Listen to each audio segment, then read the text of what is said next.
Là, nous recherchons le pourcentage des remises à appliquer à chaque prix total. Donc tout d'abord, on va déterminer le prix total en faisant produit des quantités par les prix unitaires. On referme la parenthèse et on valide. Voilà, là on peut tirer notre fonction tout le long. Et ce qui est à noter, c'est qu'ici, ici on peut retrouver, on doit en fait mettre nos montants en francs CFA. Donc on va venir ici, là on voit dollar, euro, livre sterling, yen. Bon, on va dans autre format de comptabilité, dans symbole on déroule, on va chercher francs CFA qui existe bel et bien. On a le CFA de Côte d'Ivoire, non, on descend encore. On va chercher le franc CFA, le voilà. Donc on va retirer les décimales, ça ne sert à rien, on valide, ok. Donc là on a nos montants en francs CFA et on veut voir le taux de remise à appliquer. Donc dans notre fonction recherche V plus précisément, voilà. La valeur cherchée c'est laquelle? Là voilà, le prix total. Puis la table de matrice, la table matricielle elle va de I8 à J11. Donc c'est tout, voilà la table dans laquelle on doit rechercher. Et précisément dans la deuxième colonne, là c'est le numéro d'index de colonne.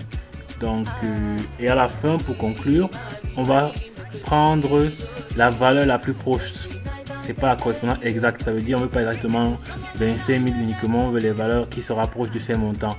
Donc on va écrire la vraie et on referme voilà, ça c'est validé, c'est bon. On peut tirer tout le long. Si on le fait tout de suite, automatiquement il y aura des erreurs, voilà, parce qu'on n'a pas figé.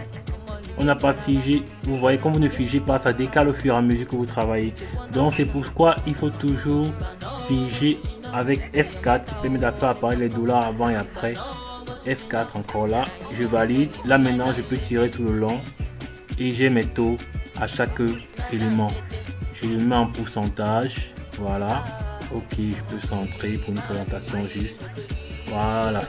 Donc on remarque bien que 175 000, le taux à appliquer c'est 5% parce qu'il est proche de 150 000. Il est au-dessus de 150 000. 45 000, 0% parce qu'il est en dessous de 50 000. Donc Excel comprend bien que le pourcentage de 0 s'applique de 25 000 jusqu'à 50 000. Et après 50 000 jusqu'à 100 000 c'est 2%.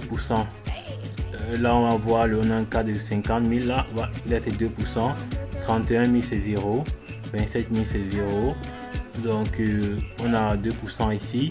Et au-dessus de 100 000 c'est 3%, de 100 000 à 150 000. C'est pourquoi 116 000 à 3%. Et ouais, c'est tout là.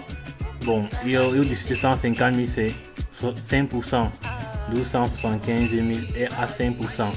Donc c'est tout ce qu'il fallait savoir sur la maîtrise des recherches et des matrices. Je rappelle que vous devez maîtriser au moins une vingtaine de fonctions. Et vous pouvez venir là en choisir plusieurs autres là. C'est pour vous exercer vous-même. Et surtout appliquer les quiz qui vont vous être envoyés. Et les reprendre ces applications déjà qu'on fait ici. Parce qu'elles complètent et se complètent et complètent la formation.